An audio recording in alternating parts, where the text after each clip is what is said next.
社会司继续要来关心新北市树林复兴路，这个月17暗时晚8点，一个姓林的查甫啉烧酒醉了，来到药局要来买翠暗，结果翠暗已经卖了啊！药剂师真好心，甲伊登记，结果无想到讲伊一个插卡了后，发觉健保卡显示无效2字，互这个查甫人去甲丢卡顿地，伫咧西药房大细声，讲卖店内人客歹听话，落尾人客阵啊气甲要告伊妨害名誉。穿蓝色的衫的查甫人伫药局内底行来行去，一直的柜台内底药水刷落，佮行去架边啊，用手机排队的查某人，哪比靠的手，哪甲人骂，佮嫌啊动手，原因就是这个查甫人买袂到翠暗。他突然间在7、8点晚上的时候，来跟我们说他没有拿到口罩，他就帮我们说话，结果那个先生就大抓狂，就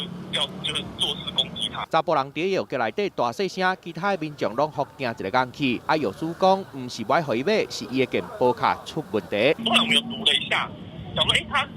卡片也是被锁住了啊，所以可能也是无法领。然后我就问他说，他要不要去确认一下他卡片有出了什么状况？原来这个查甫人的健保卡的资料叫袂出来，互伊无法度顺利买到翠暗。姓林的查甫人气甲丢卡顿地，排队的姓王的查某人看袂做的，过去叫伊莫安尼。结果查甫人煞甲骂惨落，就算警察来啊。姓林的查甫人的情绪也是同款真激动，一直讲话甲人侮辱，互姓王的查某人决定要甲告。报案后，我们员警到场，那王女坚持要对林兰提出妨碍名誉的告诉。